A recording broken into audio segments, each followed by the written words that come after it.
Pseudo friend. I've been talking about him a lot lately.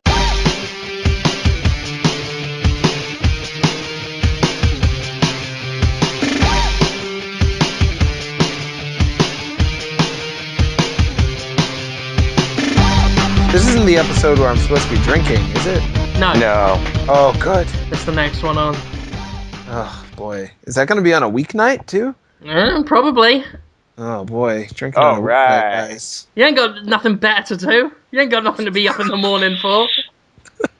I've had to get up really early. I've been carpooling with helpful coworkers who are coming out of their way to pick me up, but they like to go to work real early. Well, drink with us on the next week's Podtoid. Mm-hmm. Keep drinking through the night, and you'll be still up and alert by work time. That was always my, yeah. I've never ever gone into work hungover. I have, however, gone in still drunk a few times. Exactly. It's flawless logic, except for me, because I get hangover while I'm drinking. Oh, no. That's too bad. I wake up generally okay, but halfway through the evening when I'm still awake, the hangover will happen and then go away. But that's enough of that bollocks. Okay. That's enough of that shit. That's enough. I've got this small bag that I keep picking up and throwing on my desk. It feels very empowering. The bag is empty. Not that empowering. But it's slightly empowering. I can just throw it down and go, that's enough of that fucking rubbish. Oh, That's no, enough my of dog. that My dog stupid. What kind of bag is it? It's like a hacky sack? It's a little cloth bag with a symbol on it from the game Journey. Oh, it's always something with you and the video game merchandise, and you got it all. What don't you got? Is there any piece of merchandise you wish you had that you just never got your hands on? I don't have the Play Arts Kai Solidus Snake action figure that they released. That's like, it was $60 when I last saw it. Now it's $200. Whoa, that's stupid. That came out in this country? Yeah, it's on Amazon now, like at a reduced price from $200, which still ain't much of a reduction. I had no idea about that. I knew about the McFarlane Toys Metal Gear stuff from way back. I think that was Metal Gear Solid 2 era. Oh, that was from 30 years ago, Grandad. Yeah, that's when I knew about the toys and the But anyway, yeah, that's enough of that ball bag. That's enough of that rubbish cum. Rubbish cum, yeah. Yeah, that's enough of that 11-year-old's penis. Just thinking of rubbish things. That is pretty rubbish, an 11-year-old's penis. That's... Nobody wins, yeah. Try harder next time. It's... Oh.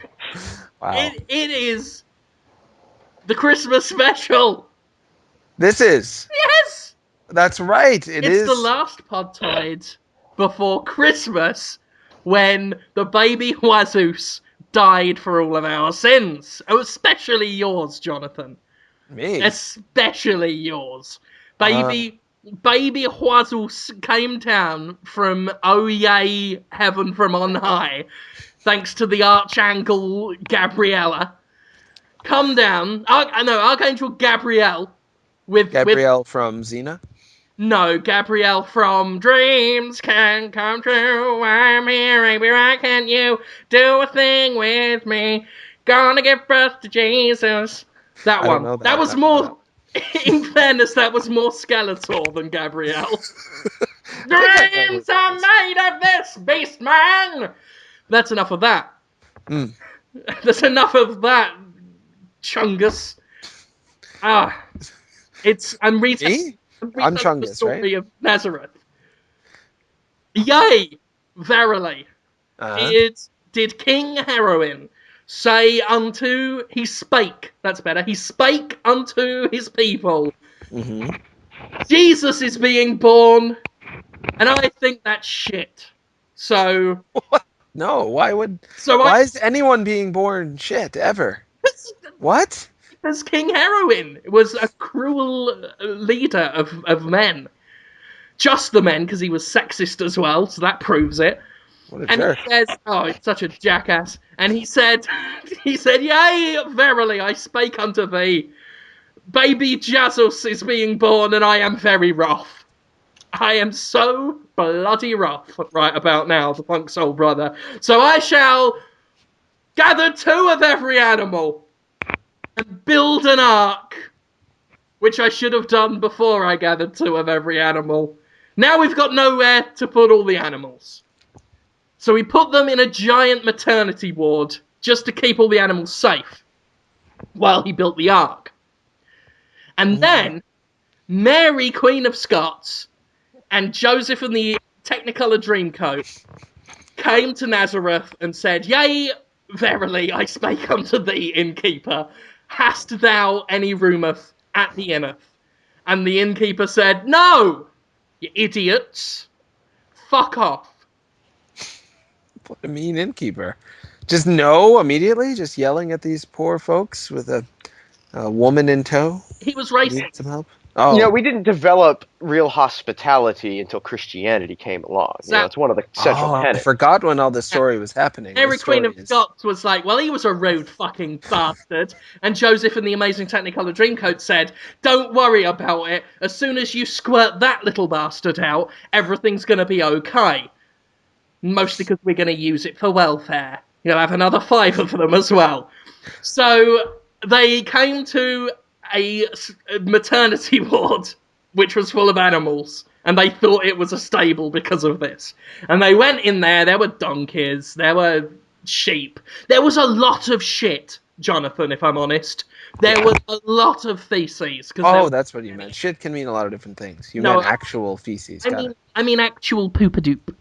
And it stank in there. And this is why I insist that every preschool nativity scene that I direct for school plays, because I do that locally, just give something back. But I always insist that the stage is full of shit, just to keep it accurate. The children can contribute that. They can bring it from home, or they can dump it right on the stage from their own private reserves.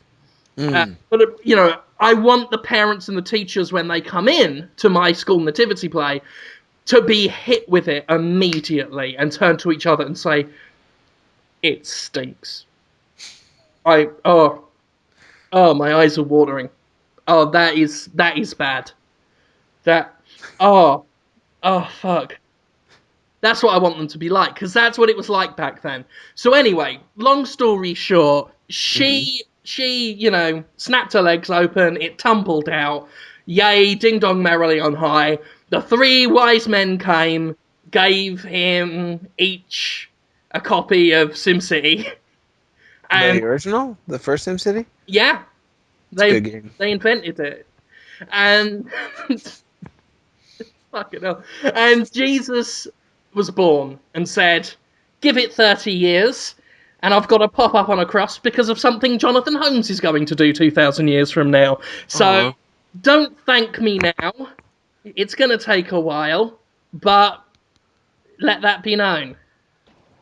And then We call that the long con. Yeah, they don't know who I...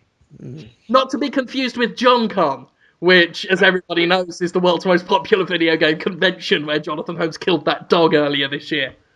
Good memory for your own random ideas. I just make up on the spot. I was thinking regularly about the whole re-listen. birth of Jesus thing, right? And if that happened today, like, you know, Virgin comes along, suckers this poor schmuck. I mean, what are the odds? Where is she going to find this guy that's going to raise this kid that she's had through virgin birth? Yeah. Bill O'Reilly would be talking about what a welfare queen she is. Yep. He'd be furious. It couldn't happen today. I could have further developed that satire, but I lack the skill. I'm not Stephen Colbert. You are pretty Colbert-y. Some people prefer you to Colbert in a direct comparison. They're like, Stephen Colbert, Jim Sterling. Jim Sterling. I've seen it happen. Those people need to get some perspective. Yeah. I mean, nothing against Jim. I love Jim. No, I agree with Very different sort of game. Yeah. Anyway, that's enough of that. It's enough of that mouldy Christmas pudding. It's the Christmas special, Jonathan. What are you thankful for? I'm thankful? Yeah. Is that what Christmas is all about? And Hanukkah? Oh, Kwanzaa? you're an Kwanzaa? ungrateful little Christmas orphan. I'm grateful for a lot of things. I'm grateful for friends like you. I'm grateful to have the opportunities I have, do things, people see them and listen to them. Grateful people are so nice about it. You know, people are pretty nice to me. I'm really touched. Thanks, guys. That's about it. I tell you what, Grateful. Yeah. Jonathan. Mm-hmm. First of all, I'll be honest, I didn't listen to any of that. Second, what is that famous saying? What they say every year at Christmas? Merry Christmas. No. Happy holidays. It is better, Jonathan, to give than to receive. Is that what they say? Yes. So I would like you, Jonathan, to do the honours of receiving. Receiving what? Conrad's picked up on where this is going. I could have. I'm not gonna pigeonhole you, Jim, and put you in a space where there's only one thing I expect from you. I'm pretty sure Jim wouldn't mind pigeonholing you a few times. I'm not gonna just go and assume that you're. Pissmas. Pee piss poo a smelly pissmas. Pee piss poo a smelly pissmas. And a crabby poo beer. I can't say the other thing that rhymes with year because that would be really offensive. Oh, Tears? God. My brain didn't go there, and I'm kind of proud of myself for that. I still don't know what it is. Oh, right. So, yeah, you're winning better than anyone. Ears? Happy New Year. Mine went there 2 seconds before I said beer. When I realised if I carried the tune on, I'd have to come up with something that rhymed with year. Couldn't think of anything rude. Rear end? Found one thing really offensive. Yeah. Which I obviously wouldn't say, because I'm not Family Guy Back to the Multiverse, which does think that's a funny thing to say. Hello. What's not funny about that game? Tell me about the lack of funny. Everything's not funny about that game. No, we already have the conversation about how not funny this game is. No, I heard you didn't like it, but I never really heard, the science of comedy. How it fails. Yes? You could always watch next Monday's Jimquisition episode on escapismagazine.com. Oh. It's the top 10 shittiest games of 2012. And Family Guy Back to the Homophobia verse will be on it. Yeah, I bet. People love those most hated games of the year lists. I've been getting a lot of requests for us to do that on Podtoid. Talk about all the games you hated. That's just dwelling on negativity. It makes me sad. If you hadn't done your award show to balance it out, Jim, and spent so much time on your award show making a focus and giving such time to individual games that you really liked, it would have been sad to then just see you focus on all the games you didn't like. But you've balanced it out well. Sounds like you got a plan to do. Yeah. I mean, you're not going to spend every day next week talking about one game you hated, are you? No, it's just one video with all the 10 worst ones. It does go up on Christmas Eve just due to the way the calendar works, which I do feel a bit guilty about. Really? Why? Because I will be ruining Christmas Eve for anyone who happens to, develop one of those games and might watch. It can happen. It does sometimes happen, these things. There are people that develop games and publish games that listen to this shit. So, chances are good they'll watch the Jimquisition as well. So, we'll see. Hopefully they'll be okay with the fact that not everyone likes everything that everybody does. I'm sure some people love the Family Guy multiverse thing. They must, right? Some people love it. Can't get enough of it. I'm sure there's some guys. Right? People who made it. That's the thing about humor, though. It is very subjective. Some people think Larry the Cable Guy, the most hilarious man on the planet. Just number one funniest. And they see David Cross and they're like, ugh, that guy is so awkwardly unfunny, they say. About David Cross. of Yeah. all people. Or they see John Cleese and be like, terrible comic timing. You know who I want? Ron White. I want that guy to just hold a drink and be like, they call me tater salad. And then the crowd goes wild. You know what I'm Yeah. talking about, right? And those very same people go on the internet of a Wednesday night, Thursday morning, and download this show. So The that's people who enough. like Ron White. Yeah, that's enough of that warm cup of Grandad's spunk. Because it's the That's Christmas gross. special, Jonathan. That is. You're right. People were disappointed last week. They were. Why? Because I said it was the coffee special. It was. Just for the purposes of that 5 minutes. And then they were upset that we didn't talk about coffee for the whole episode. Really?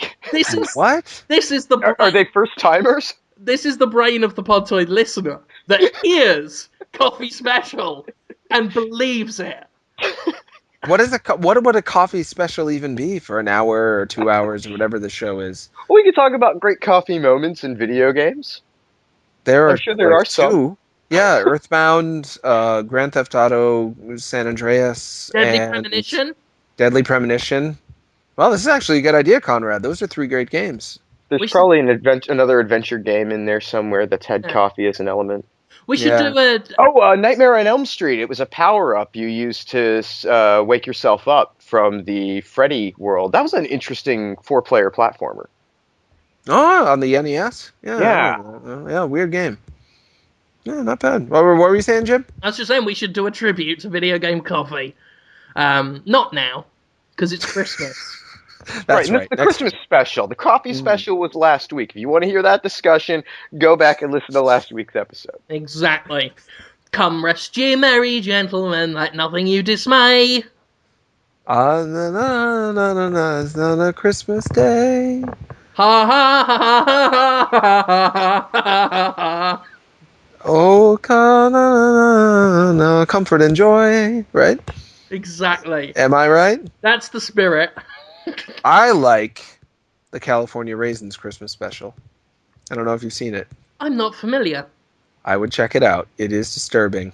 It's like a dream where good things are happening, but they feel terrible. Do you know that about dreams? Dreams, your emotions aren't tied to the events that happen in the dreams in the same way. So you can have like a really sad dream about just like your shoes being lost, but then everyone you know dies, and you're like, oh, that's fine. Pass the salad. And likewise, TV shows can be like that too. The California Raisins Christmas special, cheery, happy, smiley, cartoon, stop motion animation, very disturbing. Makes you feel like a little hollow inside, like somebody's been at you a little bit and there's not much you can do. Get them off you. You ever have that happen? You're just lying there and somebody's like, come here. You're like, no.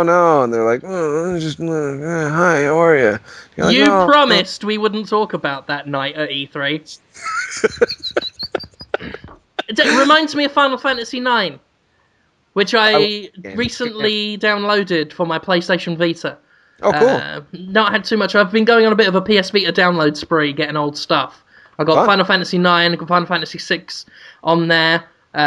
Stranger's Wrath released last night, HD. I put that on it. Final Fantasy IX is very much like that. It is one of the brightest, cheerfuliest, most comedic games. Features more genocides per capita than any other Final Fantasy. Several. I believe the least successful genocide in the game knocks out about half of the population. Very dark. I think we've talked about this on the show before, but just so I'm sure I'm right, that's the one where one of the main characters, Vivi, at the end is like, well, guess I'm gonna die any second now, and you just have to be okay with that, right? I can't even remember the ending. Pretty sure all the little black mage guys who are cute. And fun. He winds up kicking it at the end, and you're aware that it's going to happen, and it's pretty sad. Yeah, just for no reason. It's not like he had a dramatic love interest that was going to miss him or any sort of cliche like that. It's just like, oh yeah, you're gonna die. But it was really easy to get attached to him and his story too, because for a lot of that game, he's spending time, he's trying to figure out who he is. Mm-hmm. And you're doing the same thing. You're right along for that ride. And then when he finds out what he is and what that means and what ultimately is going to happen to him, you're just like, oh. Yeah. He's a very sympathetic character.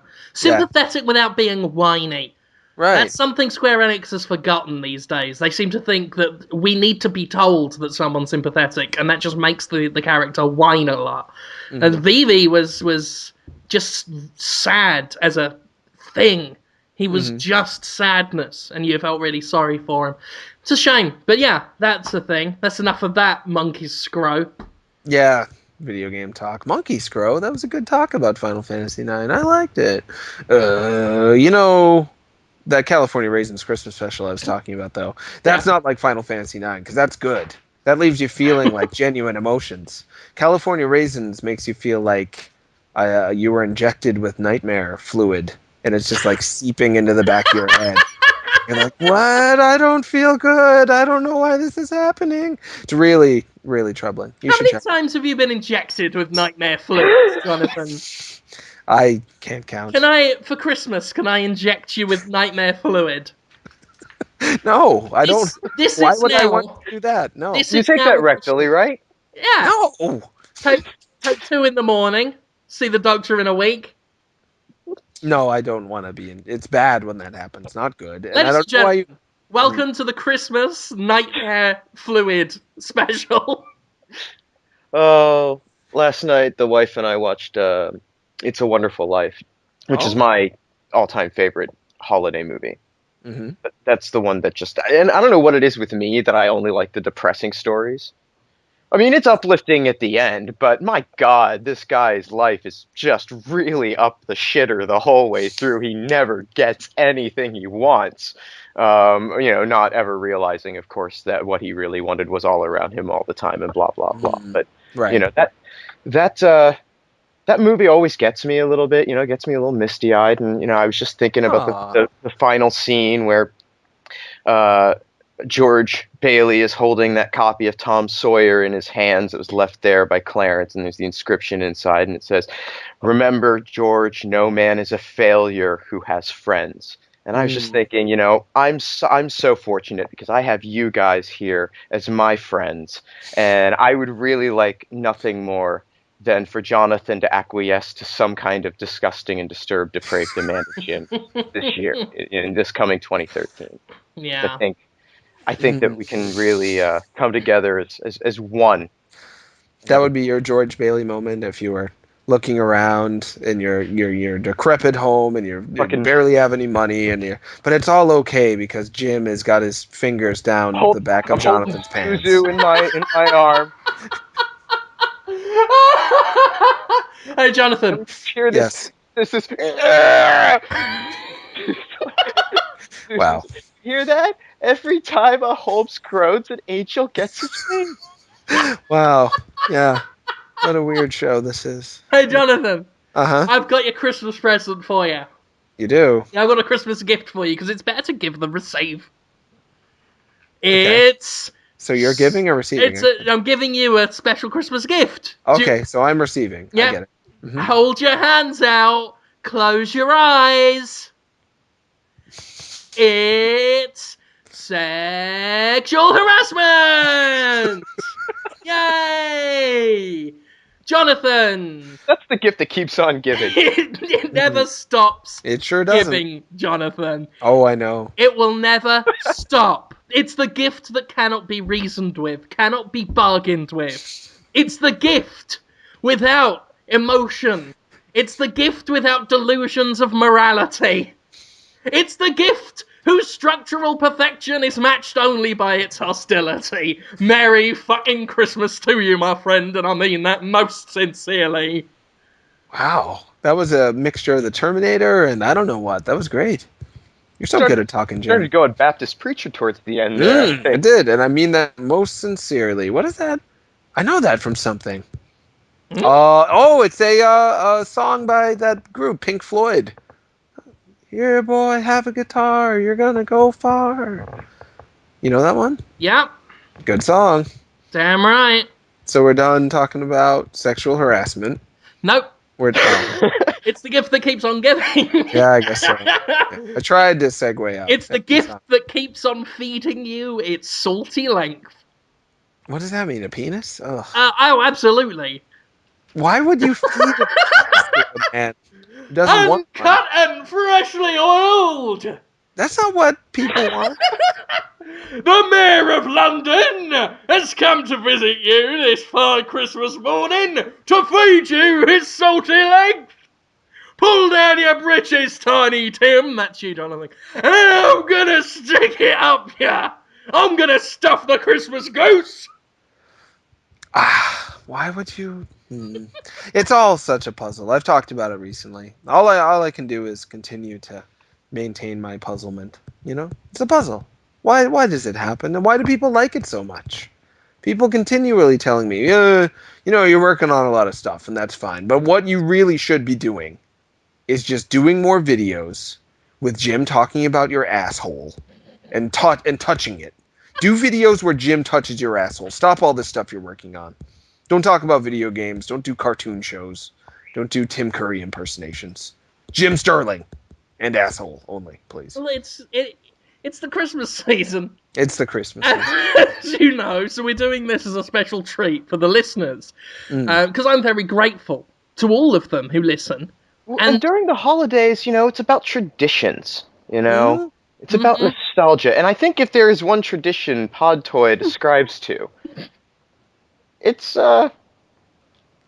Jim, you could probably put it better than I can. It's something to do with a wrinkly brown hole, or...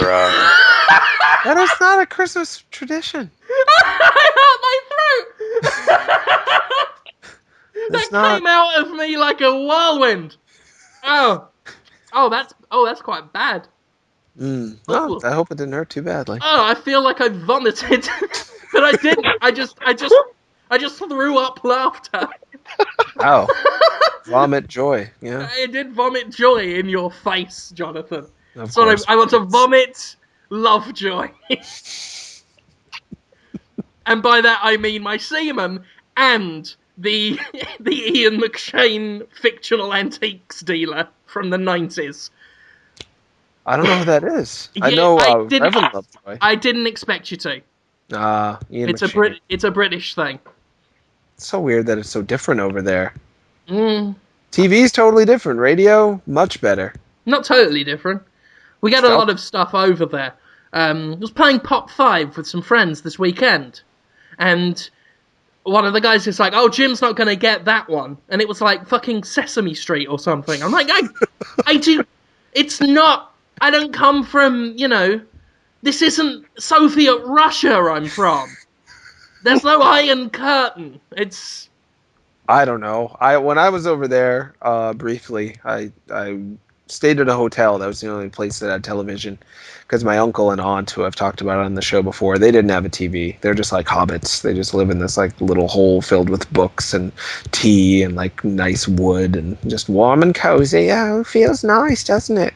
But we were in a hotel, and it was BBC, and it was really weird stuff to me on the BBC. Jonathan, yeah. Can I get cozy in your hobbit hole or not? No. Oh, it is Christmas. It's Christmas, and I want to pour my cream all over your figgy pudding. Oh, I'm making a face. You can't see it. It's not. Yeah. I'll make your face do something. You will. Yeah. You'll make on my face. Jokes. Yeah. Do you think people relate, Jim? Do you think they relate with your unending passion and it's like the Roadrunner and the Coyote. People really relate with that coyote. He's gonna get him one of these days, and then meep, and then he runs away. Do you think people relate with that and want to join in on it? And that's why they're constantly, even though I've said many times for I think almost a year, like, please stop saying Jonathan Holmes' anus in the comments of everything I do. Someone always does it at least once. Yeah. Is it because they love the thrill of the chase? Is that what it's all about? What a thrill. Maybe. I think if you explicitly tell people not to do something, that asshole's always going to be there, where that's the first thing they think to do. Yeah. Because you gave them the idea. And Jonathan, your asshole's always going to be there. And, I mean, really, if you're going to put down cat food, expect the felines to lick it. What? I didn't put down cat Jonathan, food. I just am if you're going to alive. put your milkshake in the yard, expect the boys to come round. I'm not putting my milkshake in the. Are you saying because Jonathan, I have if you're gonna run your ass up the flagpole, I'm gonna salute. I'm not running it. I just have an ass. That's what And I'm what an getting at. ass. It's not that good. Jonathan, if you're gonna put out the pigeons, I'm gonna put a cat out amongst it. I'm not putting a pigeon out. I'm just being alive. Jonathan Holmes. Uh-huh.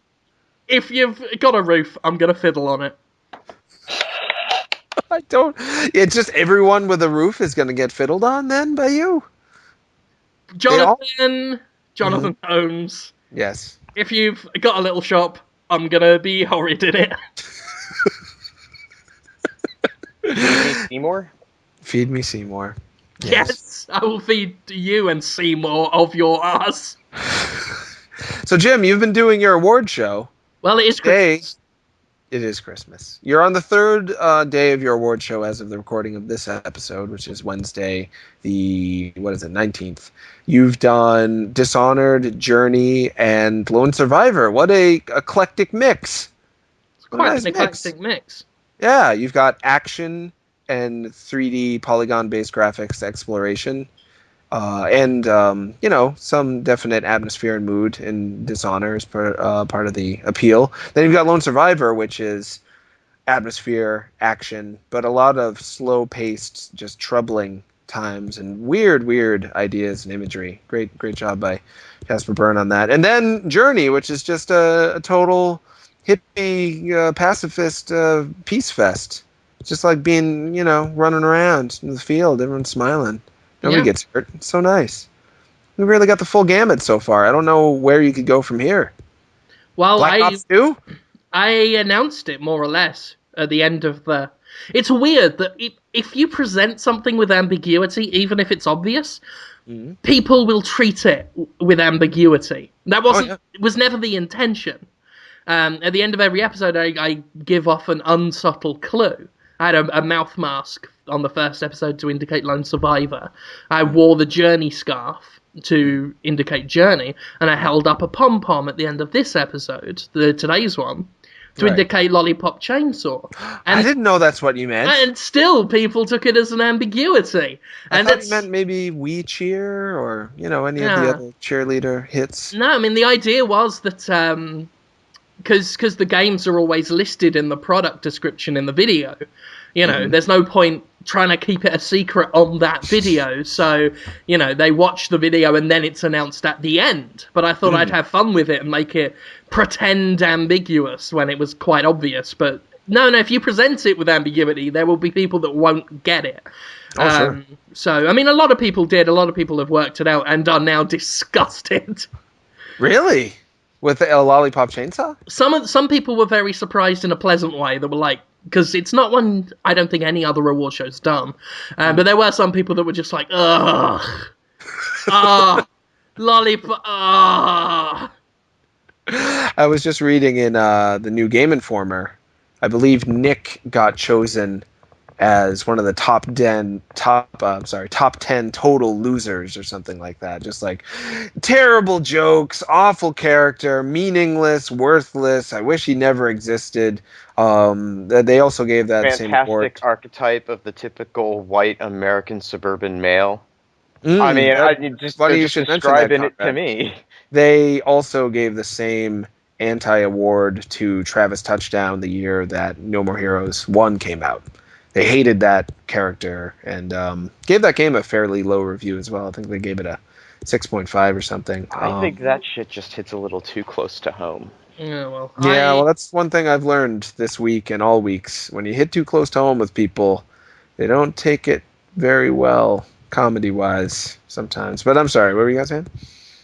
No, nothing. I was just saying, I I really don't agree with anything Game Informer writes in terms of opinion. That's not a knock on them. It's No. totally entitled to their opinion. I just don't think I've ever quite gelled with anything they say. And I get on with some of their guys, like Tim Turi. I get on with him a lot, but we have the almost polar opposite opinions of everything. He's the guy who liked Resident Evil 6 and hated Zombie U, whereas I obviously loved Zombie U and hated Resident Evil 6. So, you know, Game Informer can say what as they will about the character. I liked him. I thought he was had some interesting things to say about stuff. I'm very optimistic for the Lollipop Chainsaw sequel at this point. It being their best-selling game ever, despite the fact that it did need, quite a bit of marketing and a pretty quick price drop in order to get there. It still got there, so if they're going to make a sequel to anything, I assume it will be that. So it'll be interesting to see if the WB was impressed with the sales. Anyway, I really hope that Nick comes back. I'd like to see him with that midget body as he ends with Lollipop Chainsaw and see how that relationship between him and Juliet develops, with him now just basically being a small boy. Yeah. With a teenage boy's head. Yeah. Speaking of, we actually changed the Podtoid's music last week to the boss battle with Zed. That music. That's the new theme tune for Podtoid. No one complained. Normally when you change music at all to anything, people will react with hatred because it is a change. But people really like that, so we'll definitely keep that. I like that tune. I was using it actually for the Jimquisition, for the Lollipop Chainsaw Award episode, and then I really liked it, re-listening to it, so I thought use it for Podtoid. Getting just a bit tired of having to listen to the Metal Arms one every week. So I mean, it was Reptile before that, right?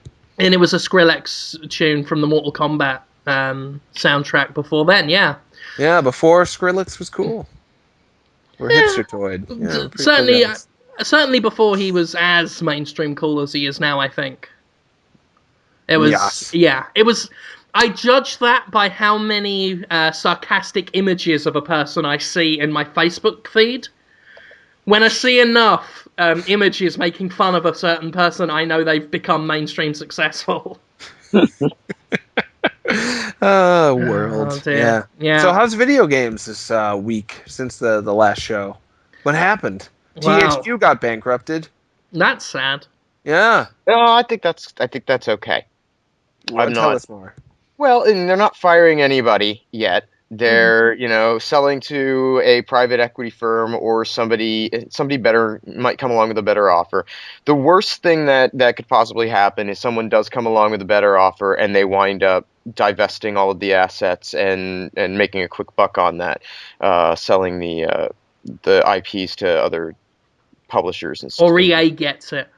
Yeah. That would be interesting. Yeah. But as it stands right now, I think that the people who work at THQ probably have a little better job security through the holiday season than they might have 2 weeks ago.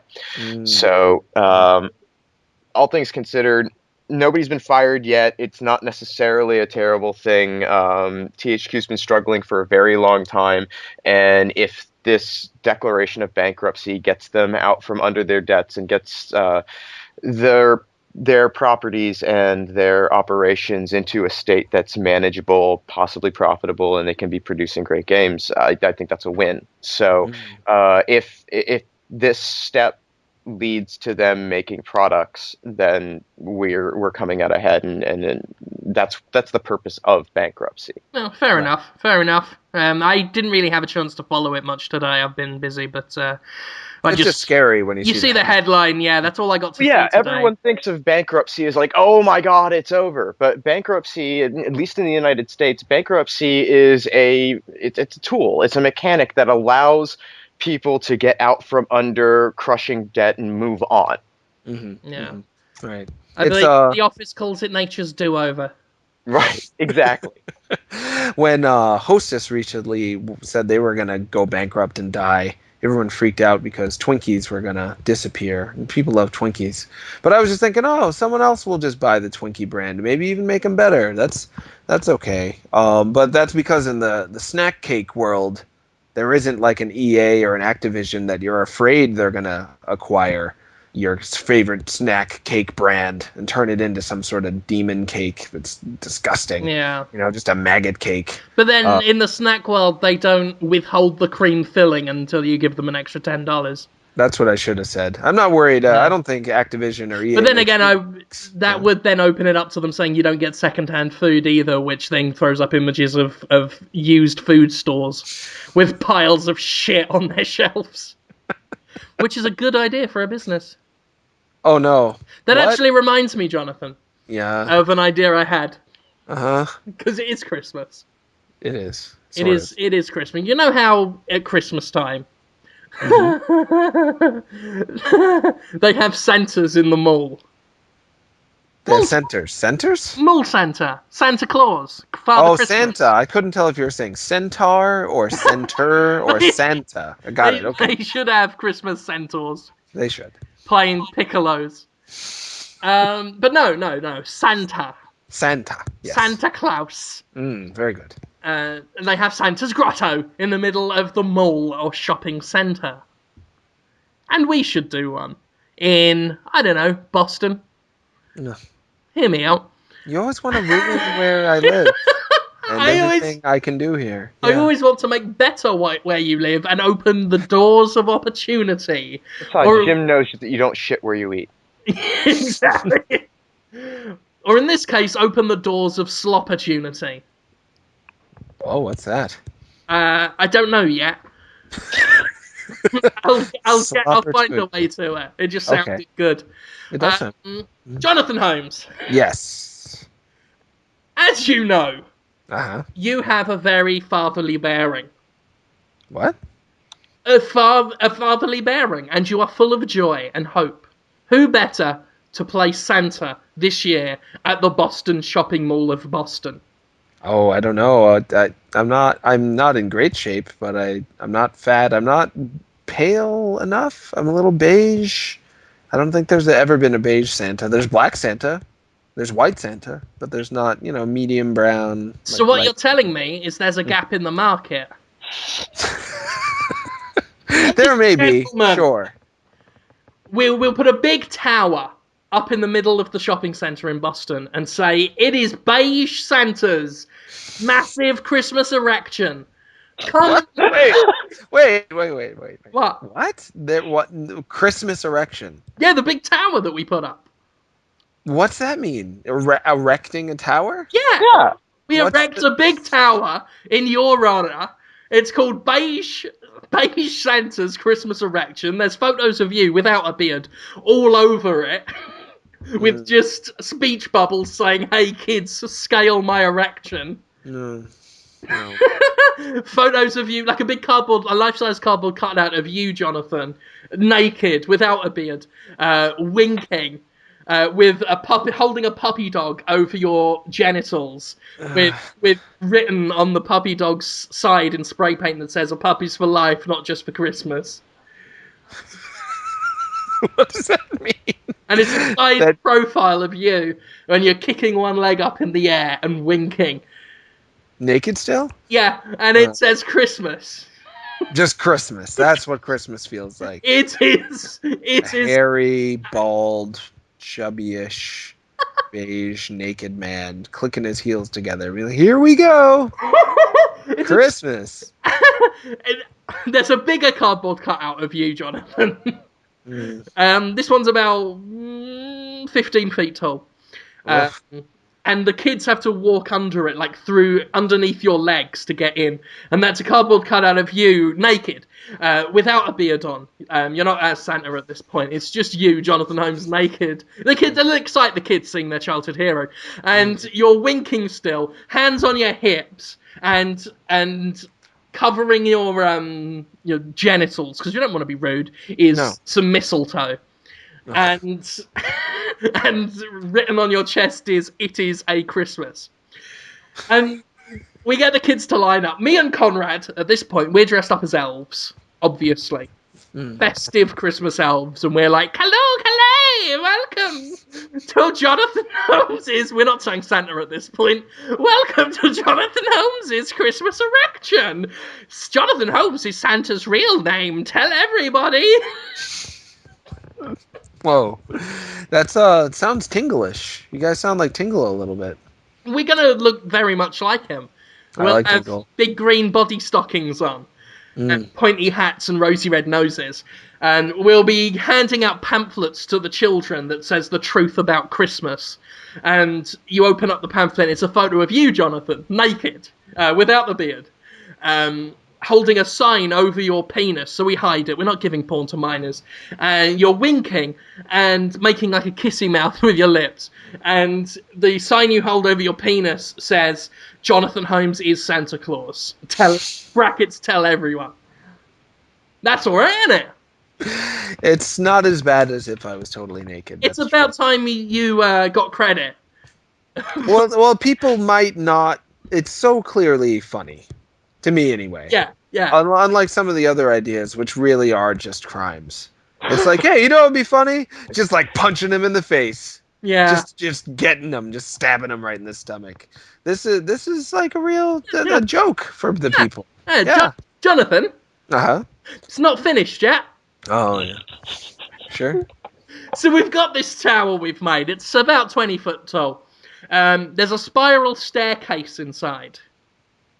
And if we let the kids in one by one, we say, in order to meet Father Christmas, you must prove you are good of heart and stout of bearing. Yes, Jonathan Holmes is really Santa Claus. Tell everyone. We let the kids in one by one. They go up the spiral staircase. At this point, I've press ganged Max Scoville and Hamza. This is a big joint effort. They're going to be in there. With high-powered riot hoses, just spraying up the spiral staircase, saying, have some of that, you fuckhouse! Fucking shit, you shitty little kids! And the kids have to, like, run up there, to go through the trial, to prove they are noble and good of heart, to finally meet Jonathan Holmes, the inventor of Christmas. That's something else we're saying about you as well. It's Jonathan Holmes, the inventor of Christmas. Jesus isn't real, kids. That's another thing that's written all over the big Santa erection is Jesus isn't real, kids. Brackets, tell everyone Jonathan Holmes is actually more or less Jesus. Oof. Okay. Joke over. Yeah. That's no longer, it's making a smile happen. Don't worry, the punchline will make it better. Yeah? Because they go up there, and you're up there, Jonathan, wearing a Christmas robe, a bushy beard, army boots, and nothing else. And the robe is open. It's okay, it's not nudie because your legs are crossed. You're like leaning back. That's still nudie. A lot. You're leaning back in a marzipan throne. With your legs crossed, and you say, hello, little child. Oh, no, you don't do that. You don't do that. That does not put a smile on the family. I'm Jonathan Holmes. Oh. The inventor of Christmas. Jesus isn't real. No, you don't do that. But I am. Tell me, young child. Do you see God in this room? Do you see me in this room? Now tell me who you believe in. Tell me! So it's implying... Give me the right answer, and you'll get a gift. You give me the wrong answer, and you leave with nothing. That's scary. Speak, child! Do you believe in God? Or do you believe in me? Do you believe in that which you can see? Or do you believe in infantile fantasy? Tell me, child, I've got a knife. Do you believe in fucking knives? That's not good. That doesn't help the child. And the kid knows that their parents are down 20 feet below them. They know they're safe. That's really far away between. They've got a man with a knife, a naked yelling man with a knife, just a few feet away, and their parents, who probably couldn't do that much against naked knife guy anyway. I mean, I'm the most terrifying force in their lives at this point, of their entire lives. And probably the most terrifying force they'll ever see again. Probably. I will leave a lasting scar on them. I mean, in a way, Mm. for the rest of their life, you will be their god. A kind of god. Can you... A Crom, like, devil war god who's Are you terrifying. not attracted to that power?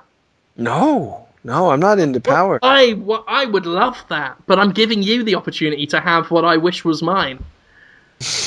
I can't get up there. We're making the tower out of essentially plywood and cardboard. I'm too fat to get up there.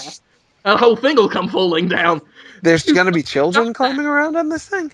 Well, one at a time. And you'll be up the top on your marzipan throne with your robe and knife. Sacrificial knife. Sacrificial? Yeah, to keep it Christmassy. How many people have been sacrificed on Christmas? It's a religious festival. And sacrifices are religious activities. Sacrificial knife, Christmas knife. Same difference. Sacrificial Christmas knife. So anyway, it's at this point that the kid chooses. Now, if he chooses God, we let him go. No incident. If he chooses you, Jonathan, yeah, he gets a signed photograph of you. Okay, so I don't have to use the knife on the child. No, not at all. That's just... Oh, good. No, that's just there to send a very clear message. I'm not advocating violence against children or anything inappropriate with children. This is all above board. This is all very appropriate. All we want to do is invite children up a tower after they've been very violently hosed by Max Scoville and Holmes Aziz. They go up there, we make them choose between a naked Jonathan Holmes or God, and then they get a free photo out of it, of you. A signed photo of their new God. And that's more than the real God ever did for them. Merry Christmas. I'm glad that's over. I'm glad... It's not over. Oh. At noon every single day... You fling the doors of the tower open, your robe flowing behind you, your little tallywhacker flowing in front of you, and you shout, "This year, Christmas will be ours!" Ours? Yeah. Who? Everyone's. You run down the stairs, me and Conrad are shouting, "Loot, everybody! It's time to loot the mall!" We start handing out, like, candy cane-coloured crowbars to the parents. Have what you want! Get a plasma TV if you like! We'll throw tinsel-covered bricks through windows. You'll run around with your big Christmas stick, just twirling it above your head, saying, "Fuck y'all! Fuck you all!" And then we lead a riot through Boston. A Christmas riot. And that's the end of it now. That's... yeah? Merry Christmas. Merry Christmas. That is a nice Christmas special. It's not as good as the Muppet Christmas movie, which is just like It's a Wonderful Life, Conrad, if you haven't seen it. 2002, not Patricia Arquette, David Arquette, and John Cusack's sister Joan. I like Joan. Yeah, Joan Cusack and the other Arquette. It's the other Cusack and the other Arquette. It's pretty weird. Muppet movie. Check it out. David and Joan. Yes, not as good as that, but better than the Tim and Eric Christmas movie. Which just really... come on. I like Tim and Eric, but that Christmas movie, 20 good minutes probably, and then just a whole lot of not fun to watch. Yeah, it's a shame. It's a shame. How are you guys? We can talk about more things if you want. Merry Christmas, Jonathan. Merry Christmas to you, Jim. I wanted to come up with a Willem Dafoe Christmas movie, but couldn't think of anything. The best I had was a movie called The Wrong Santa, but it just involved Willem Dafoe, like in stop motion animation, like the Sledgehammer video, hanging by his feet from children's ceilings with his arms tied to his chest, just going shaking his head back and forth while swinging, just going. Well, the kids say it's the wrong Santa. It's the wrong Santa. Are they just pointing it out calmly, like, "Oh, that's the wrong Santa"? They're terrified. Oh yeah, they're upset. Are they live action kids? I'll crawl inside your skin, kids, and live there. Merry fucking Christmas! Oh no! It was basically an hour of that. That doesn't sound bad. What else was I gonna do? Smelly Belly Christmas. What's that mean? That was people phoning up for a Christmas treat, calling up your house, Jonathan. You go round to their house and shit on their stomach. That was Smelly Belly Christmas. That was another idea I was going to have today. Didn't develop beyond that. Actually, the Santa's Grotto was going to lead to Smelly Belly, but then I realised I'd painted myself into a corner with the children, and I didn't want you pooing on children. Thanks. I'm glad you didn't want that at all. Yeah. Idea 3, Poo on Children special. That's where you, Jonathan Holmes, poo on children. I thought you... Okay. Idea 4 I had for Christmas special, children poo on Jonathan Holmes. That's a little less bad. It's all right, isn't it? It's the kids. it's the kids taking it back. It's a very significant cultural step forward for them. That movie would be called Taking Back Christmas. Yeah, because I've had enough, Jonathan, of the war on Christmas. I'm sick of Iran and atheists and the ghost of Stalin trying to take my Christmas away from me. So we're going to take Christmas back. It's the reason for the season. Let's have children poo on Jonathan Holmes, please. As long as I could keep my eyes and mouth closed. With his eyes and mouth wide open. No. Please, for Christmas. I don't want to get my eye pooed up. That's not where you want poo at all. Poo in the eye. That's No, you don't want that. Tell you what though, Jonathan. Although it is interesting. That's an unusual transition. You think of things, usually they go from pink to brown. That one would go from brown to pink, right? Hey, Capcom cut forecasts on Resident Evil 6 because weakened sales. Jim, your thoughts? Couldn't have happened to a nicer game. Because it was... My name's been brought up 1 or 2 times in conjunction with that. I take no glee in it. I take no joy in it not selling well. I would have preferred it to have been a good game. Well, are you relieved at all? And I'm interested, of course, Conrad, in your opinion too. Didn't mean to shut you down there. So, everyone's opinion. I love it. But would you have been worried at all? I'll put it this way. What would have worried you more if it had done well or if it didn't do well? Well, here's the thing. I was already resigned to it succeeding. Okay. I was already resigned to it meeting Capcom's expectations. So I'd kind of done my grieving. Once I played it, realised it was shit, and thought, well, this is going to sell great anyway because it's Resident Evil. Capcom's going to take the wrong lesson from that and think it was because of the changes they made, not because of the name value. Out of the two, I mean, it not selling so well is definitely the more positive angle. But, call me a pessimist, I'm just too busy being sad that it ever existed, got this way. that this is what the industry is now, that publishers are so terrified of having their own identity, that they've painted themselves into this corner where they try and do everything. But right. Like I said, I mean, I guess it's with the game out, the fact that Capcom has been bitten a little bit by it is probably the best outcome we could have had. But it's sad that it got this way.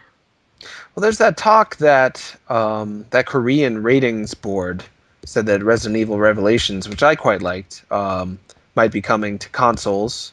And if that came to consoles, and then that did well, and then Capcom said, "Oh, well, maybe that's the direction we ought to go in with the series." That would be the best possible outcome for my personal tastes. What do you think, Conrad? Do you care at all?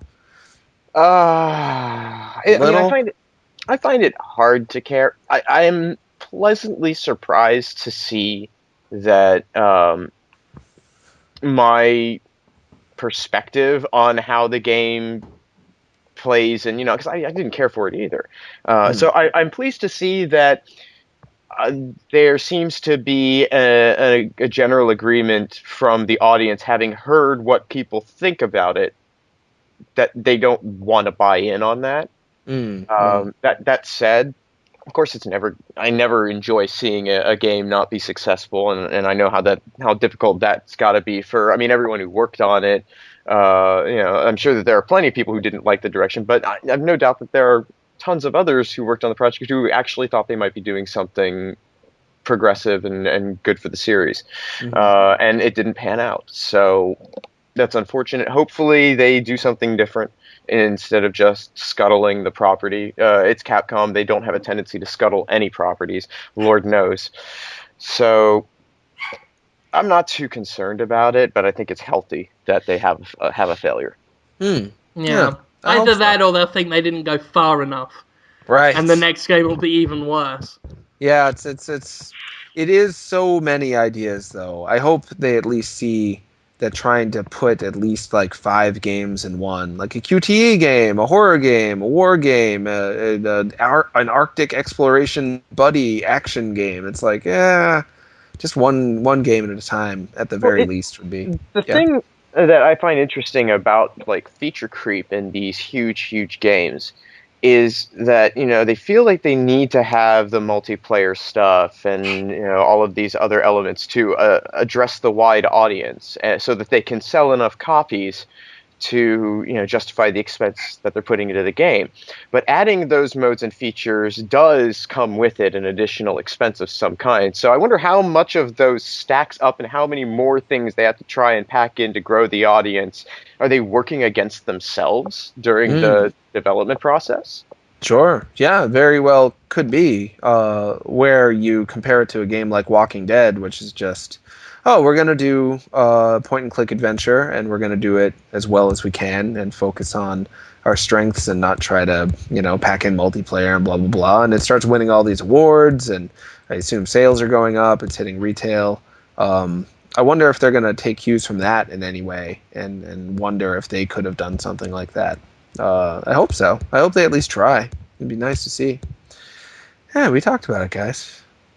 We talked about the Go video us. games. Yeah, it's good. Oh, and then Street Fighter Cross Mega Man, X Mega Man came out, but Jim doesn't care about it. It would be difficult for them to come up with a game I could care about less. They might if it had been a Street Fighter Mega Man crossover soccer game, I think that's the only way they could have topped it. I respect the hell out of both series, but they do nothing for me. So Sure. they might as well be a new Jeff Buckley album. He might as well have crawled out the grave and recorded some more songs. Oh, I like Jeff Buckley. I don't get it. Yeah.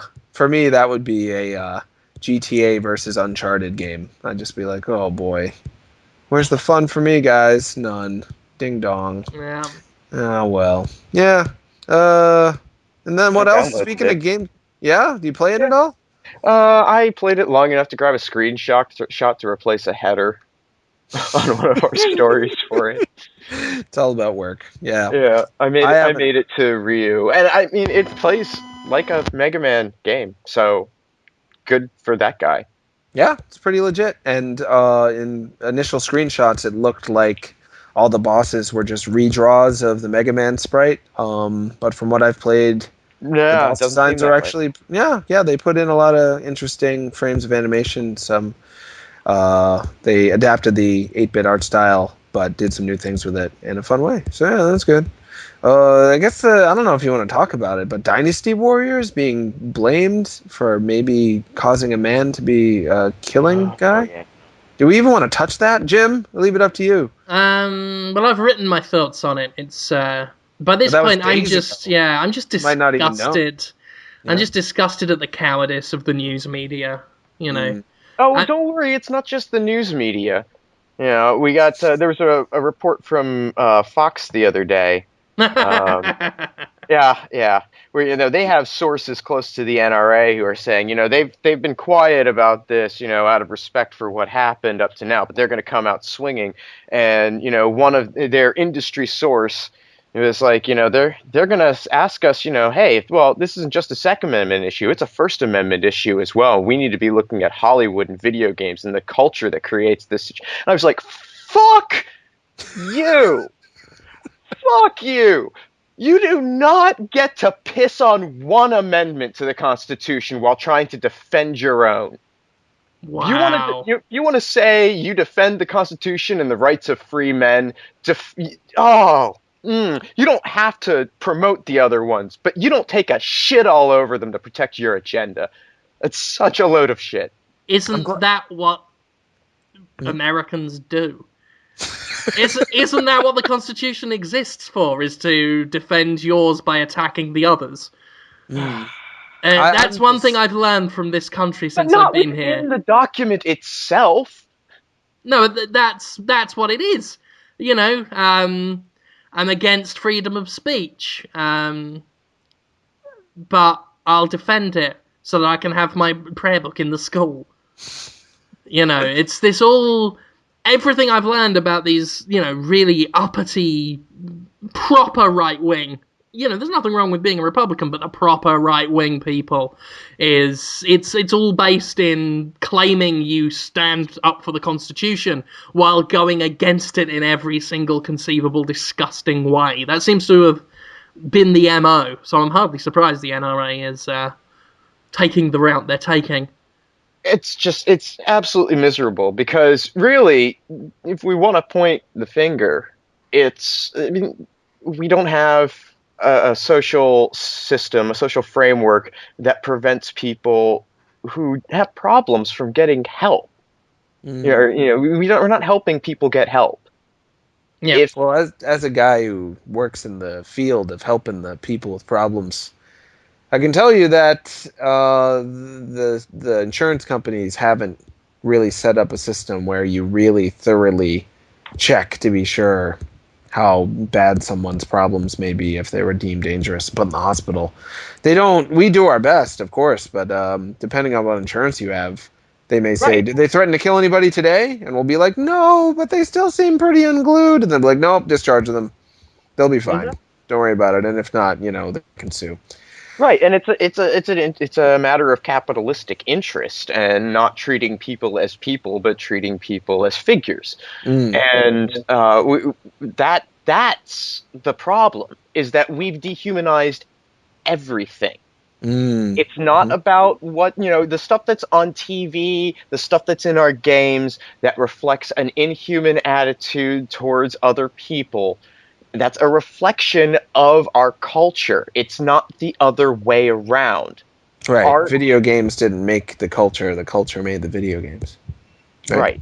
Yeah, that's how that works. And so we need to be taking a look at what our avarice, our greed, our desire for self-preservation at the cost of, what the cost of that is to the other people around us.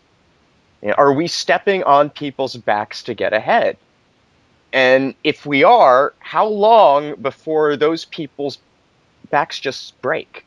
This is deep. I love it when Conrad gets deep. First, it's usually a rant of pure, well-spoken rage.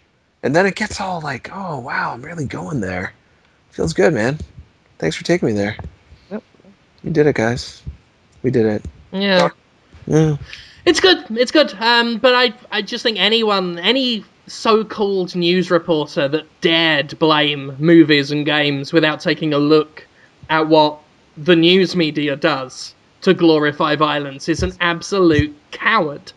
Yeah. It's pure craven behavior for some fucking, I forget his name, Giles Sheldrick, of the Daily Express. The man who saw a Reuters article mentioned that this killer guy liked Japanese culture, which meant he liked, Pokemon and Dynasty Warriors. Clearly didn't know fuck all about Dynasty Warriors, but saw it mentioned in someone else's article. Then weaselly took it and wrote, he liked the violent war fantasy, Dynasty Warriors, which is thought to have fueled his dark fantasies. Now, I looked in the Reuters article where he stole that information from, and nowhere does it say that anybody thought Dynasty Warriors was to blame. The only person who's implied it is Giles Sheldrick of the Daily Express, who, if he'd have glanced at 5 minutes of Dynasty Warriors, would know that it couldn't influence a fart, let alone a murderer. It's unbelievable. This is T-rated, bloodless, bad kung fu action Dynasty Warriors. I played every single fucking game in the series, and I'm yet to kill anyone. What's even more impressive is he took a game with a distinct lack of guns and said that fueled his dark school shooting fantasies. Never once stopping to think that maybe people like you, Giles Sheldrick, are the ones encouraging all this by prying into the private lives of these murderers, talking about them non-stop, providing 24/7 coverage of their crimes, disseminating every minuscule bit of information and broadcasting it to everybody to send the message to anybody that if they're crazy enough and want to go down in history and be remembered for a long time and have everybody talking about them and fueling their narcissistic desire to feel important, best shoot up a school, because Fox and CNN will crawl over each other to talk about you. That was also a good one. That was a good one, Jim. Well, I heard Conrad and thought I needed to step up my game. I love that you guys are, you're using each other as inspiration for better work on Podtoid. Yeah, and I'll use you for something else, Jonathan. For work. Yeah, it will be inspiring as well, I'm sure. Oh, absolutely. You inspire me to be a better man every single day, Jonathan. Sorry, a wetter man. A wetter man? Well, it is Christmas. You're right. It's a Christmas miracle. I just noticed that the word questions has quest in it. It's like you're swearing. Oh! The guy! Conrad! You became that guy. What guy? The horrible Ghost of Commodore 64 guy. Yeah. Is it gone now? It's gone He's now. gone for now. I wonder why he shows up briefly sometimes. when we were recording Office Chat, too, to earlier today. So. Aw, what's the deal? It's the headset. I gotta replace it. Oh, that stinks. Yeah, but I'm broke, so I'm just holding out. Yeah, I hear you. Maybe I can send you one for Christmas. I've got a headset. I'll send it to you. Oh, that's all right. I appreciate the offer, but I will get something new in the not too distant future. Yeah. Okay. All right. I bought it. I'm not using it though. I couldn't tell if it sounded all right. I think I used it for Subholmes once, and I never could tell if it was good, bad, or indifferent. Someone wants to know. Pablo, I did the questions, if that's okay. Pablo Sansonetti, who has cow udders for a Twitter.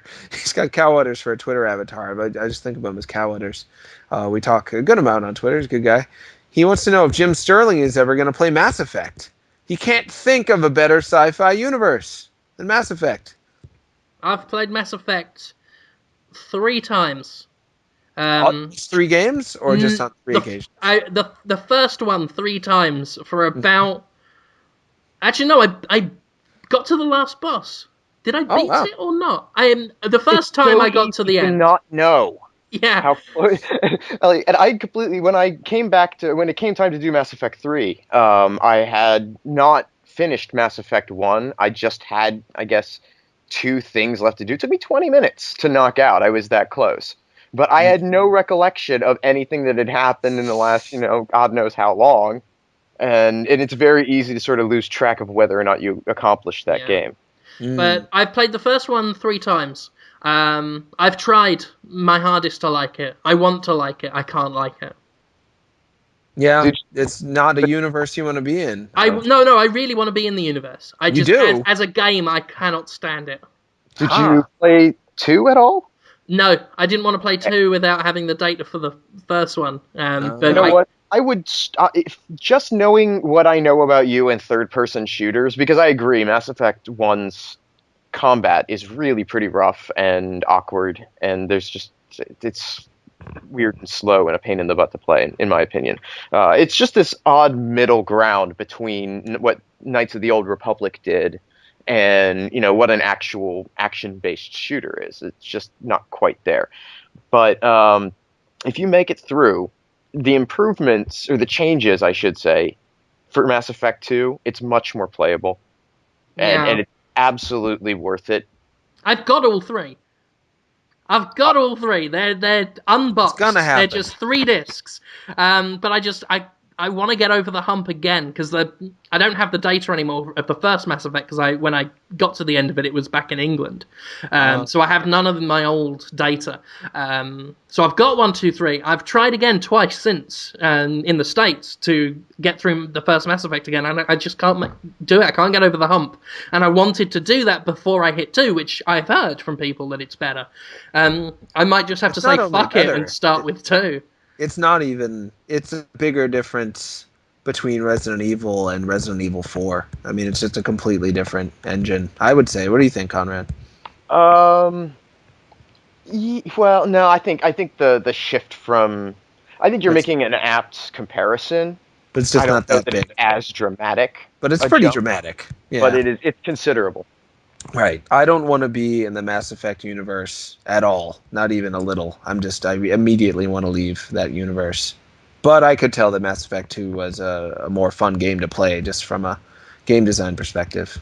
It was all right. It's not fantastical in any way, and I think that would probably take it out of your interest sphere. Yeah, a lot of people like to see an unreal idea made very real. I like the opposite. I Right. like Well, a really mundane idea made totally unreal. Right. That's kind of my taste. That's kind of the thing. I mean, about science fiction, that you have to sort of be tricky. It's a tricky balance to find, because you want to create these fantastic ideas, but you have to make them mundane because the characters live in that environment and it's normal to them. Sure. And so there's it's a very challenging line toe situation. Yeah, absolutely. I respect them for doing it, and they made a world that people really love being in. It felt like a real place to them. So good on those God dudes. damn, you're convincing me to give it a fourth I really try. think you should. Not the first one. Skip Well, it. I feel so wrong if I don't have the data. That's all in your mind. Don't let your mind do There's that to not you. a whole lot. Well, no, because you can't let Rex die. God damn it. And if But if you just get, start fresh on Mass Effect 2, he's don't they? dead. Isn't? Oh, that's By the default. Rex Is that he's is dead. Yeah. Oh, my bad. All right, Conrad's right. My bad. I'll Gotta just have a bad time playing a video game because it's the right thing to do. Oh, life. try it. I'll try and get to 2 over the holidays. Yeah, or just do something fun instead. Kyle Campbell, who we talk on Twitter a lot, this is something I should have brought up in the main show, not the question. So I thank you, Kyle, for bringing this up. He asks, is the War Z the biggest gaming development blunder of 2012? I don't know. I have not paid attention to that at all, but I know everyone's talking about it. I tried to play it today. Tell me what's going on. Why is everyone talking about this thing like it's a total nightmare? It's not even a game. Okay, let's start from the beginning of the story. Well, one of the beginnings. Okay. These guys are just PR nightmare from word one. But, it became big this week when it turned out that the description of the game on the store page on Steam was not the game. They promised things that weren't there. They promised skills. They promised servers of up to 100 players. Made it sound like it was this MMO where you go in and kill zombies with your friends. It's not.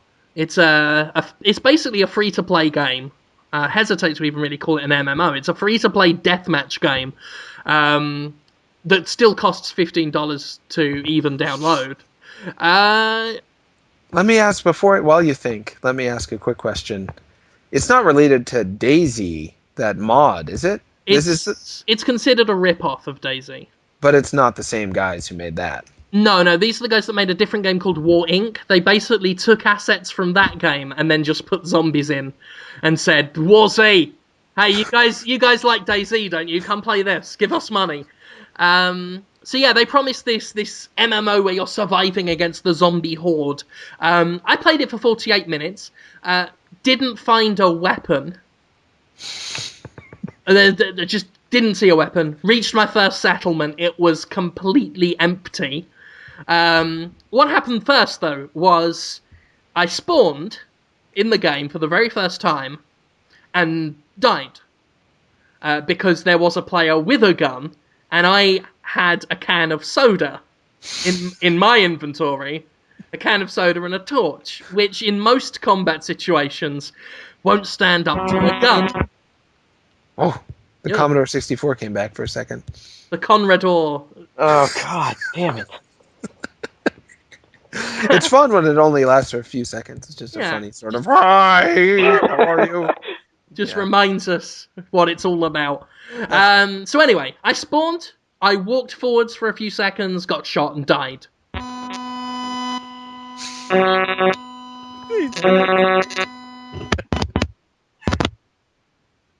That fix it? No. It's quieter now. Yeah, it's not doing it now. Okay. Okay. I'm just gonna hold perfectly still. Let's start again. I walk forward for a few seconds. I get shot, I die. At the point of death in the War Z, you have three options. You can delete your character and start again.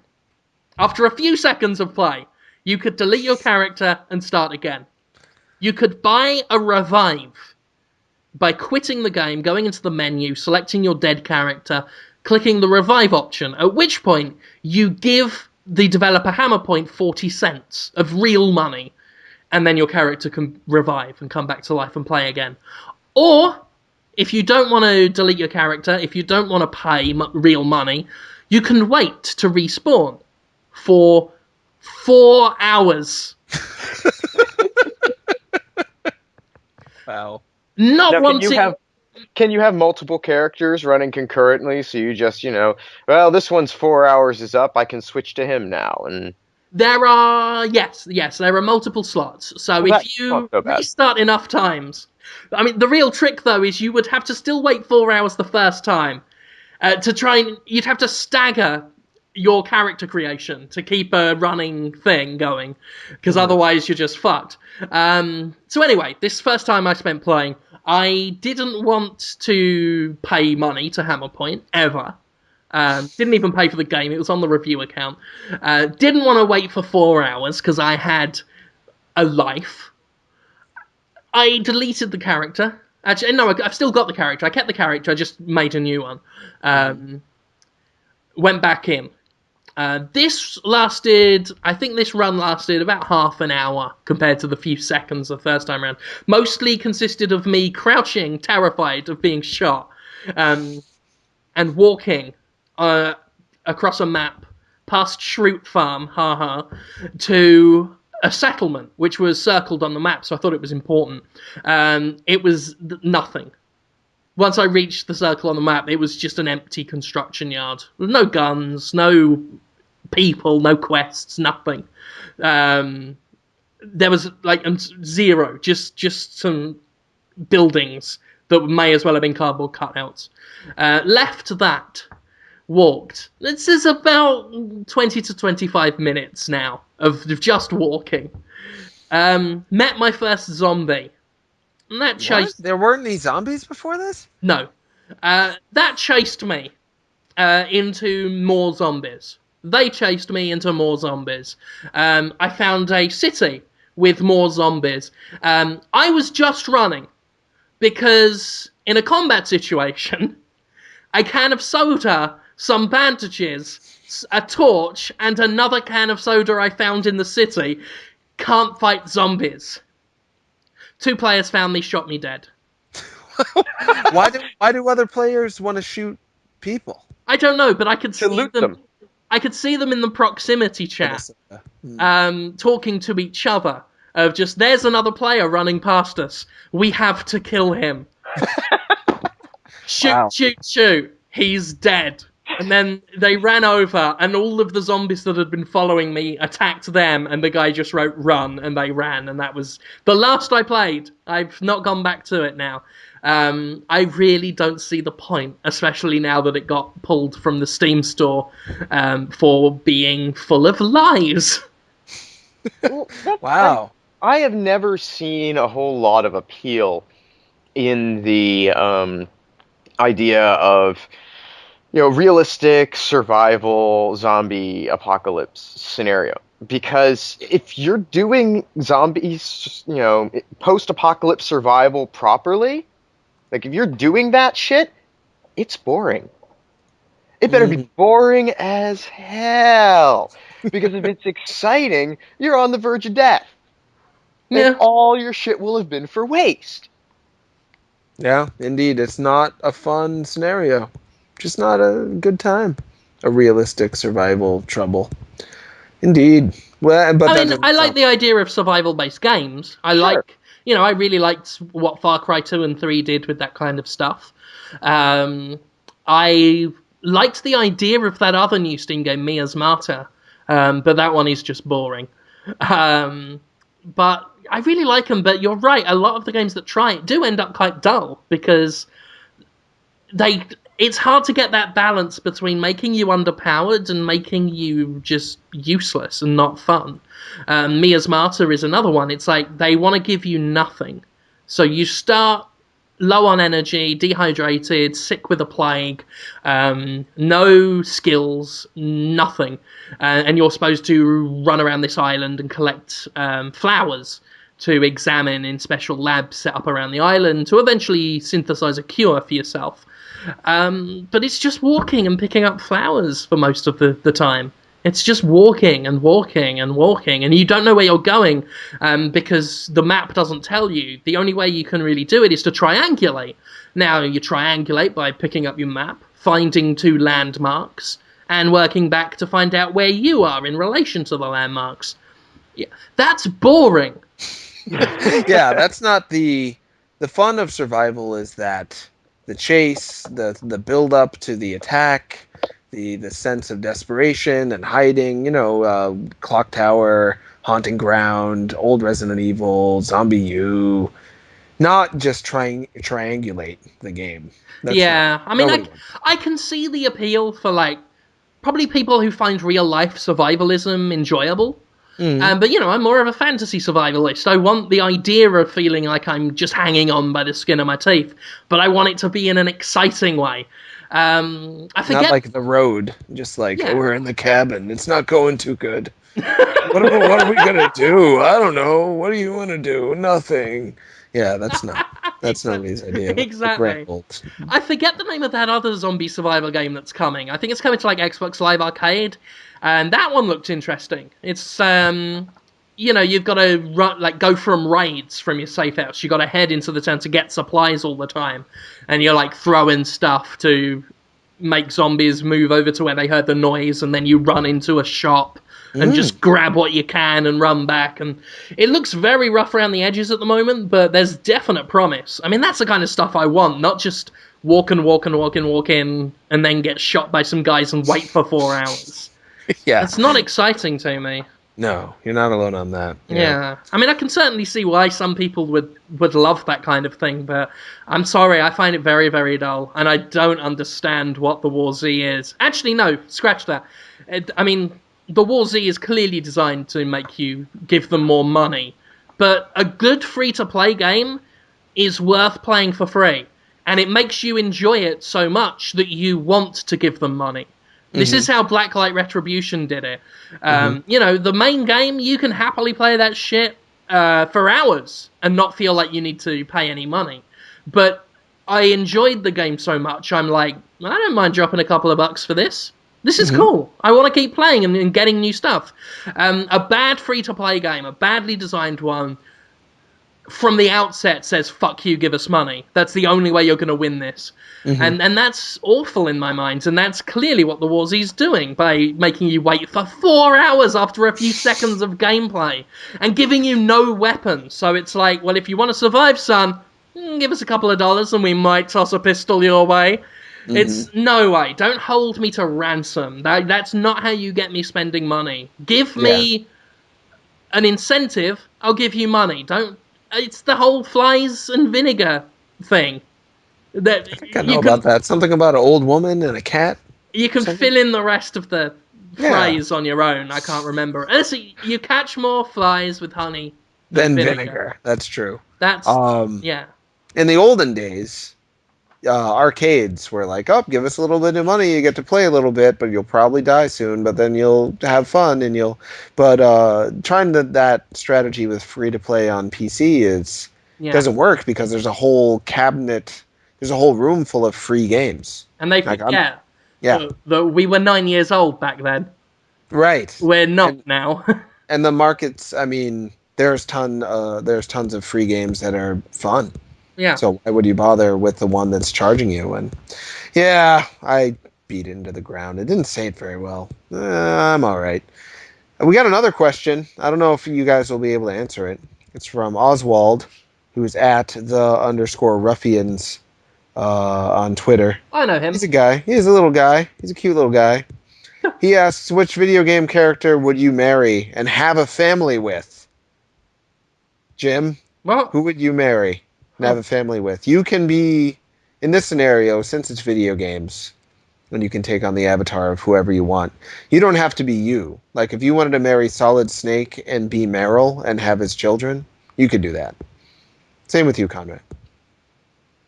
I think I'll marry the NPC, Jonathan Holmes from Retro City Rampage. I totally forgot that I'm technically a video game character now. And we'd have a family? Can you picture you and I having biological children, Jim? Yeah, it's the worst image. Well, but those kids, they might be pretty cool kids. In my mind, I'm imagining Cthulhu's worst dump. God. If they had your incredible wit and ability to improvise in the moment and my whatever I have, they may not be that bad. Yeah, just these beige, bald, fat fuckers. They're all women. Yeah, they're all girls. They all, I don't know, they look like a cross between the baby Yoshis from New Super Mario Bros. U and an egg. I'm really out of it today, guys. I'm sorry. I don't know if I can think of good questions. This one's pretty good. Epic Winning Maz asks, some people say video games are a waste of time. What would you say to those people? Sometimes, yeah. Sometimes, yeah. Most entertainment's designed to do that. Yep. Well, I think that a true waste of time is something that made you feel nothing, think nothing. You didn't process any of your own. Like, you can sit in the dark. Sometimes that's what you're looking for. Sometimes you want to just chill your brain out and tranquilize it. Sometimes that's and then when that happens, though, is it still a waste of time if that was your objective to achieve that state? No, it's productive. I mean, that's like saying sleeping is a waste of time. Technically, you're letting your brain die for a little bit, your conscious brain, and let your subconscious take over, and your body shuts down so your subconscious doesn't run around and do psychotic things. So that's not a waste of time. You need it. If you need to get away from your life for a little bit and just play Angry Birds and get in that world, yeah, go for it. Or you can play video games that are maybe psychologically fulfilling. That can happen too. The people that say video games are a waste of time, I want a chart broken down by the hour of everything they're doing for a year. I want to know everything they've done for every hour of every day of a single year to find out how they're using their time that it's so important. Mm-hmm. I think that playing video games is always more productive than watching Laura Dean or football or just Puppy Bowl. And I love Puppy Bowl, don't get me wrong. These are all fine things to watch. But video games is always at least involving hand-eye coordination, problem solving on some level, even if the problem is just, how am I going to get to that door? Oh, I Well, guess I now, have to doesn't walk to Laura it. Dean teach you how to deep fry shit? She shows you her deep frying. She doesn't do any sort of magical cooking trick. It's not rocket science with her. It's just like, look at it. Look at that chicken. Yeah. Chicken. And that's it. And you're just watching it going, yeah, chicken, she's right. That is good. Uh, I wouldn't call that, something that's making you a better person. Thanks for liking my Laura Dean impersonation. I guess that's what that was. I've never. Oh never God, yes. Well, I think I gotta wrap up. Is that okay with you guys? Yeah, we Not gotta too get done. early? Yeah, yeah. Yeah. I'm really I got in a car accident earlier this week, so I'm a little overly taxed. Stressed out about when that's gonna get fixed. It was icy roads. I slid into a guardrail, tore off the bumpers, popped some tires. But it wasn't a collision, so nobody in the car got hurt. It was just kind of a slidey wreck. And yeah, it's been a tough week on that end. I'm It's the poop. same. Yeah. You guys had an alright week though? Yeah. I've discovered that my new smart TV is excellent for streaming pornography, so Oh, I've struggled to get work done. yeah, pornography is distracting To be honest with you, done a lot of video editing though. Yeah, Got you're that out of sure. the way. I can't believe how many to do 5 gymquisitions in a week and to have them be so focused and well put together. It's quite a trick. It was. Impressed. Yeah, I mean they're shorter, but there was a lot more editing, like the boring edit side involved to get them all Yeah. together. But they did well. Did a nice little music video using Great Tune that I got off a guy. A band called Cryogenic Echelon, I guess you'd pronounce it. It's always nice to find out that people way more talented than you like your stuff, so you can get them to help. Yeah. I've got a movie review show coming soon. I can actually give details about that now. Oh, cool. That's coming to The Escapist on January 3rd. Oh, great. That's a show called Movie Defense Force. And I got Thomas Strong to do me a nice little animation. I got Joachim, probably can't pronounce his surname, so I won't, to do the theme tune. I wrote some lyrics and he put them to great music. And that's brilliant. It's so good having people who are better than me who can do stuff. So that's coming soon. So that's good. I've been working on that. Look forward to something a bit different from what I usually do, because A, it's movies, and B, it's pretty analytical stuff. It's not comedy stuff. It's not me trying to be funny. It's me just literally talking about what I don't want to say what I know about movies, because that makes me sound like I know things about movies.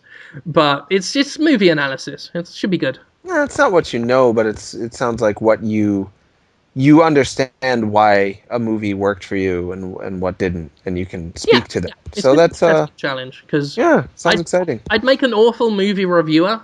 I don't know enough about the medium, and my tastes are weirder than games.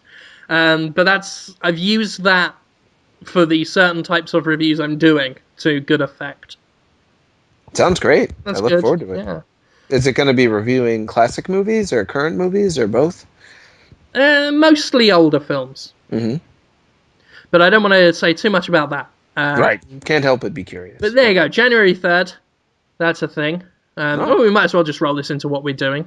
The usual end stuff. I guess I've started first this time. You have. Christmas treat. I don't know why that is a thing, but it's a Christmas miracle. Yeah. Thank God. Thank God this happened. Please tell us more. But yes, if you go on Escapist Magazine all day this week, we've been doing the Jimquisition Awards that we mentioned earlier. So far, 3 videos are up. One for Dishonored, which one for Lone Survivor, one for Journey. Was hoping that the publishers and developers would do a lot more retweeting of that, but they didn't. Not saying they should, but... Does Jasper Byrne know that he might not be paying attention? Actually, Jasper did talk about it. Yeah, he would. Because he's awesome. Yeah. Dishonored, Bethesda were excited when I told them, but then they didn't tell anyone else. So that's a shame. And Aram at Sony sent me just a photo of a baby holding a photo of me because Uh, Oh, because pretty he's funny. Aram. that is the manner in which he communicates. Oh, But God bless him. that's a thing. Tomorrow, of course, as I said, going to be Lollipop Chainsaw, and then Friday will be the game of the year. I think that's about it for me that I've been doing. I guess look for, again, if you go on the Escapist on Christmas Eve, that will have the top 10 shittiest games of 2012, which is a bit of a Jimquisition tradition. So, yeah. Awesome. What about Uh, you, Jonathan? Well, I just posted a video I made while being very tired after a car accident. I'm like, oh, Jesus, I just crashed my car, could have died. What am I going to do? I'm going to do my best Tim Curry impersonation into a microphone alone in the dark with a blanket over my head so it doesn't sound too echoey. So I'm just in my living room going, oh, Jonathan, Mhm. you're such a beautiful little boy. Mind if I take a little peek?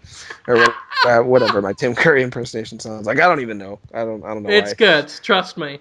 It's fine, I guess. And then I sent the audio to our friend Toby Carlson, who did all those excellent Podtoid posters, and said, Toby, do you want to put visuals to this? He's like, take some stupid pictures of yourself first. I said, okay. And then sent them, and then like 2 hours later, he's like, here's your video. So that's a thing. It's on Destructoid.com and also Destructoid's YouTube channel. I believe it's called Tim Curry Wii Commercial. It's basically Tim Curry calling me up and asking me to make a new Wii U commercial. That's right. It's a Tim Curry Wii U commercial. That happened. And Teenage Pokemon, I think something I've been working on for a while that finally premiered. Oh, yes, it did. It did. And what interesting, I have been just fascinated with the response. From that was the best thing I've ever seen to that was literally like eating shit. If you ever make that show again, I am going to come to your house and kill you. Like, not even I'm never watching that again. Like, don't make that again.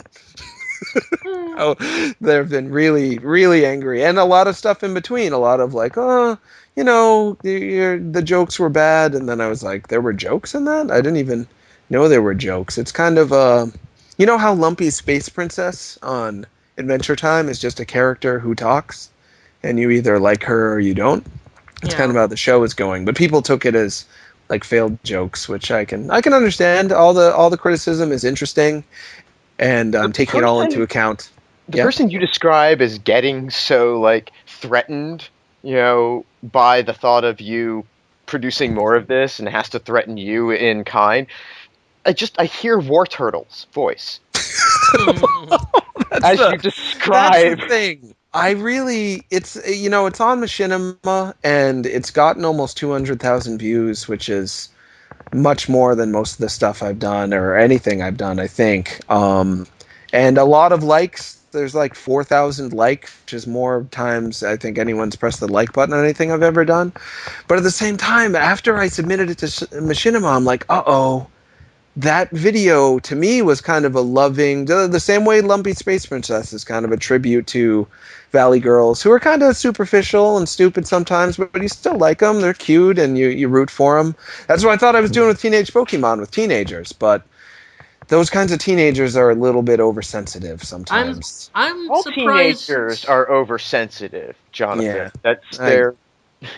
I am surprised you went with Machinima. I mean, I guess you've dealt with them before, so it was the devil in you, but... I forget that other sites exist. I was like, oh yeah, game trailers.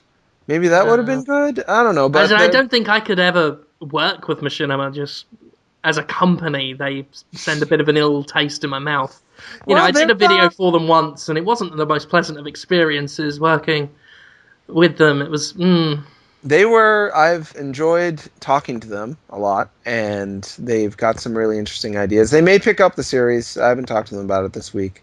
So there may be more there, but if they don't pick it up, maybe it will end up on game trailers or just on Destructoid. It's hard to say, but to be perfectly frank, they've got the most subscribers, and I'm not actually taking any money for the show, but I wanted the animators to get paid, so... I can see that. I can see they've got the numbers, definitely. That was what they were nice to work with, and I want to pay the animators as much as I can, so... Yeah, I watched the show. You did. I was Yeah. almost afraid to ask because you are a critic of comedy, Jim. And I wasn't sure you were going to like it too much if you were taking it as like a comedy show. Yeah. I've got thoughts. I bet you do. Yeah, I don't want to... We're near the end now, but if you were interested in my thoughts, I could provide them to you, but I didn't want to just be smug and send the thoughts to you unbidden, like it was just, well, here's what I think. Oh, well, I'm always interested. But if you were Yeah, that's what I interested, think. because I saw I it. just sent him a message. I said, "Yeah, I watched this. This is fucking. You gotta think." Quite a few people have done that. Have said, actually, Thomas Truong, he went bananas and did screen caps of the more critical comments and like summarized them for me and like gave me a breakdown on how to make the show better. And me being the dick that I am, I was like, oh, that's really interesting that you think that about the show. I'm gonna do this with the show. Just like, Yeah, I mean, if you've got your own adamant vision, then I probably won't be helpful. well, it's interesting. There are things that I could care less about in terms of details. Like people were like, you should add more Pokemon references to the show. I'm like, oh, that's not hard. I'll just exchange this word for, Geodude. That's fun. Okay, sure. But if people are like, nope, you gotta change it so it's a comedy show focused on knock jokes or something, I'm like, well, I don't really want to do that. It's So it depends on the advice, I guess. Well, I can give it to you if you want. Yeah, give it to me. I'll write it down. I'll send it over. Oh, but the viewers, the Detoid people are going to want to know. I mean, the Podtoid people. And there are people who have said, just let Jim Sterling make the show, please. Which you can do. If you want to make the show, Jim, that would be great. It's all yours. Well, the listeners right now can suck on my Mons Pubis. Because I'm not going to bog down the end. But I will send some thoughts over because I watched it. As I said before, love the idea. I am so behind this idea. So behind this idea. And in particular, there was something in that show that was brilliant that I want to see more of. You liked an aspect of the show. There was a thing in the show that was like, this is what it should be. Mm-hmm. And then other stuff there was some other stuff that was not so much.